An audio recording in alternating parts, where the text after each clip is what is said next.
What's up, everybody? Today I'm going to be showing you all how to get an achievement for Alien vs Predator called Let's Rock. So that same day I had my parents drive me out to Best Buy so I could get a little cheap camcorder, something handheld so I can film myself playing the game. Oh yeah, this is the technique right here. This is how it's done. Now this is truly a flawless running stance. Now this dude made a funny video demonstrating how difficult it is to get this guy to run straight. But if you watch the whole thing, it's hilarious because the guy's humor is so dry. But he used to be the biggest channel on this cesspool of a website, and when that happened, man, that was like winning the lottery for me. What if I did get YouTube partnership or partnership with something else and give 100% of the profits to different charities? We've been able to donate over $50,000 to a lot of good charities. And if you do a little bit of digging, you will find out that many of these highly rated charities are actually just awful. Today is a very special day for me. I've been on YouTube for 10 years now, and I'm finally about to hit that 1,000,000 subscriber mark.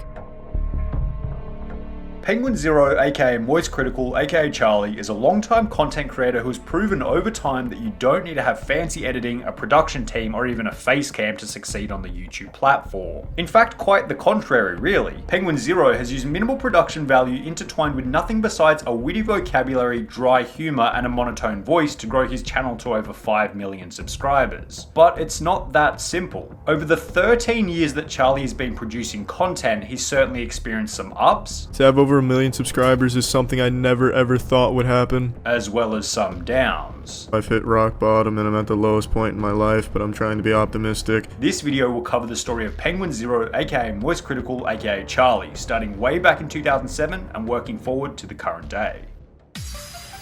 Our story begins in 2007, when a 13-year-old kid from Florida by the name of Charlie White had recently started playing an incredibly popular game called Gears of War.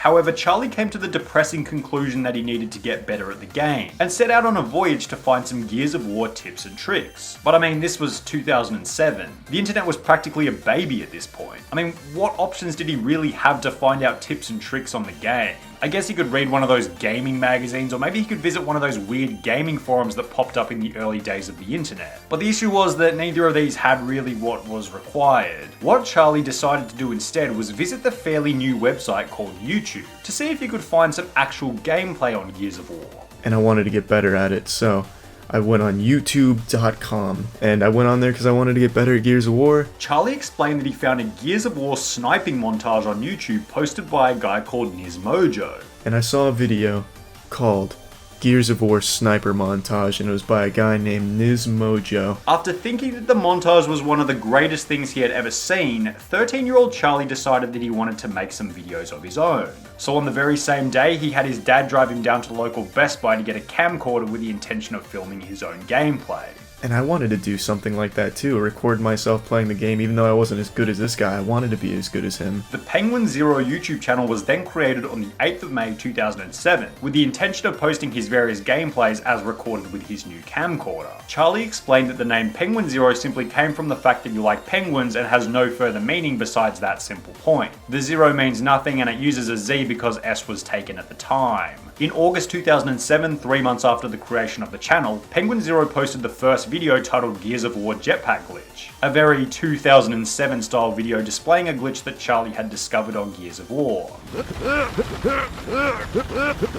Following this, Charlie attempted to follow in the footsteps of the great Nizmojo by uploading various different montages. However, there was a bit of a problem here. Charlie was still in school, giving him minimal time to make videos, and YouTube really wasn't much back in 2007 and 2008, which provided limited incentive to actually upload videos. For this reason, the Penguinz0 channel only saw a total of 15 uploads in the first 2 years of the channel's inception, ultimately resulting in minimal results. However, in 2010, Penguinz0's third year on YouTube, the game Battlefield Bad Company 2 was released. Charlie enjoyed playing this game so much that he decided to get more serious about uploading videos on it. Hey, what's up, everybody? It's Cr1TiKaL. This is episode 6 of my new series entitled Fun Tactics. Charlie then came up with an alternative idea for his videos. Rather than displaying his own gameplay and montages, he wanted to instead give people ideas of different fun ways to play the game. But I came up with a different idea of, maybe instead of just making montages, I could talk during it and teach people fun ways of playing the game. He then implemented this idea and began to notice his videos getting more views, sometimes even more than 1,000, a view count high enough to even let his parents know how well they were performing.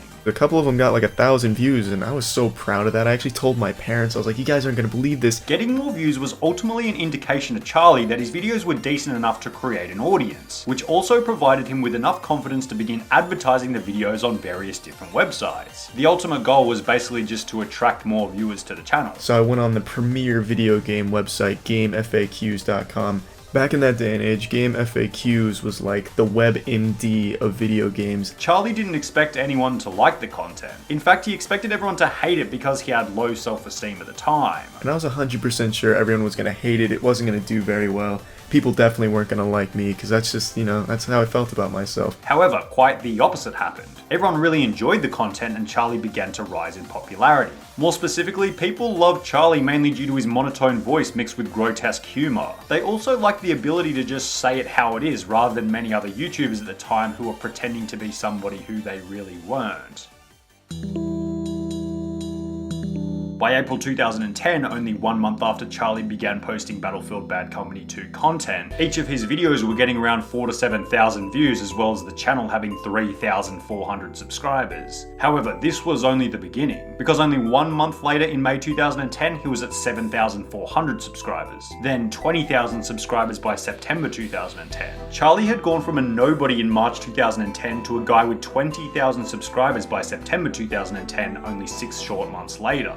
It was also in May 2010 when Charlie began the meme where every single one of his descriptions read, "This is the greatest blah blah blah of all time." A meme that you'll still find to this day if you look in his description boxes closely. Throughout this growth period from 0 to 20,000 subscribers, Charlie decided to branch out from doing fun tactics to just being a general entertainer, posting videos on other popular games at the time such as Modern Warfare 2, Once again playing Modern Warfare 2, and Halo Reach. fun tactics.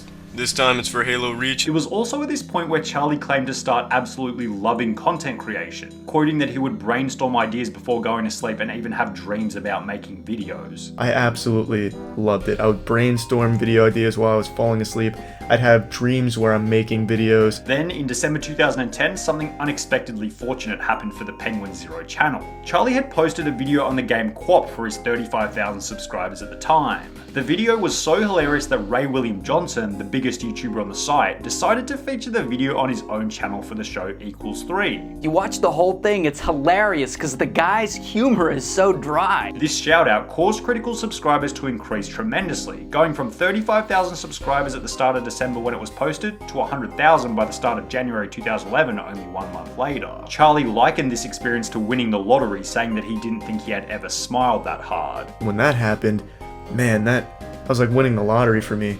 I can still remember that day vividly. I don't think I have smiled that hard or been that giddy since. It was such an incredible feeling. Charlie then continued to make videos, steadily increasing his subscribers to 290,000 by the end of 2011, or you might say the start of 2012, at which point Charlie made a decision that would positively increase his reputation in the YouTube community. But recently I thought, what if I did get YouTube partnership or partnership with something else and give 100% of the profits to different charities? I would keep nothing and give it all to charity. Charlie announced that all of the income from the Penguinz0 channel would go to charity, saying that he thought money could corrupt people and he simply enjoyed making the videos for free. I think money can corrupt people, and I just really enjoy making videos, so I don't want to receive money from it. This act really displayed Charlie's authenticity, showing that he wasn't really in YouTube for the money and simply wanted to produce good content for the fans. This level of authenticity caused the channel to go from 290,000 subscribers at the start of 2012 to 480,000 subscribers by the end of 2012. However, there was a problem that began in late 2012 which would affect Charlie's ability to make videos. And then in 2012, I completely lost the passion for making videos. From about 2012 to the beginning of 2014, probably, I just hated making videos. Charlie completely lost the passion for making videos. He explained that he still made them because people wanted to watch them, but he actually despised making the videos and only did it because he didn't want people to hate him. But I still did because I know people expected them and wanted them from me, and I hated myself and I wouldn't want anyone else to hate me because I wasn't doing what I was expected to do, so I forced myself to make videos. His hatred for making content didn't really affect his stats though, because Charlie went from 490,000 subscribers in late 2012 when he claimed to lose the passion, to 1 million subscribers in August 2014 when Charlie would rediscover his passion for making content. Charlie explained that during his 2014 sophomore year in college, he found a new group of friends that helped him out of his depressive slump, ultimately resulting in an increased desire to make videos. It was my sophomore year of college, and I got with a really good group of people that became my best friends, and that really turned my life around. This increased desire to make videos as well as production quantity caused Charlie to once again increase his subscriber count, going from 1 million subscribers to 1.13 million subscribers by April 2015, at which point a video was uploaded titled "Can't Think of a Title," where Charlie started to indicate that things might be going in a negative direction once again.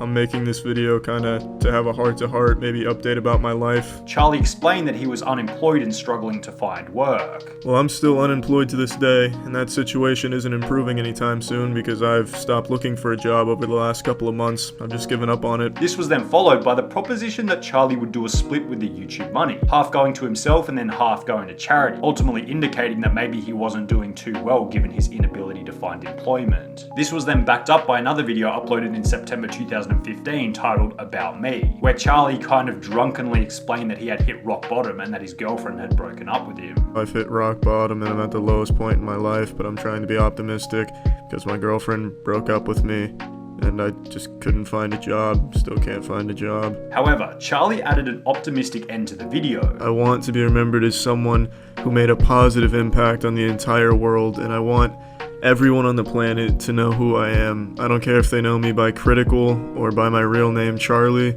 It doesn't matter to me. Charlie announced that he wanted to make an impact, almost a beautiful statement, as this is exactly what he would continue to do from this point onwards. And one action towards making the world a better place was to actually discontinue a practice that in the beginning was intentional towards making the world a better place, specifically Charlie's donations to charity. And unfortunately, many of the charities I've donated to over the years have been corrupt organizations, which really sucks because I knew going into this that many charities weren't legit. So I did a lot of research on each charity I wanted to donate to, but it turns out many of the websites that rate and review charities, like Charity Navigator, are just as useless as the charities themselves and just as corrupt. Charlie discovered that a lot of the money he was donating towards charity was not actually going to the causes he originally expected, stating that most of the money just went towards the organizers and not the actual charity. For this reason, Charlie decided that he would just keep the money and save it up for a cause that would help the community without going through a specific charity.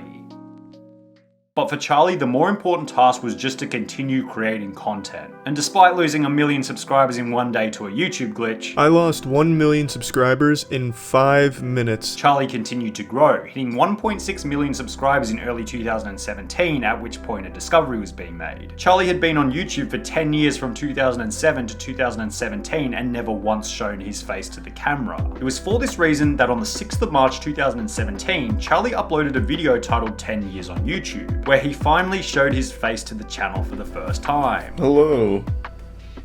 What's up everybody, it's Critical. Adding an actual face to the channel incorporated a bit more of a brand and personality to what was previously just a guy playing games and making reasonably funny references here and there. And while Charlie's extraordinarily low production value was congruent with the style, adding a face to the name increased the credibility of the channel. And looking at the graphs, the change was generally interpreted as a good move for the Penguinz0 channel. But at the same time, the growth wasn't anything out of the ordinary, continuing with a standard growth rate into 2018 and 2019. And that's kind of where we're up to with Charlie, aka Moist Critical, aka Penguinz0. Since the face reveal, nothing much has changed. He steadily gained subscribers, gaining 1.1 million subscribers in 2018, then 1.25 million in 2019, and has so far gained 1.5 million subscribers in 2020, an indication that his channel will continue to grow into the future. Charlie continues to cover the most relevant topics in the funniest and least effortful way, a commentary style that I'm sure he'll continue into the future.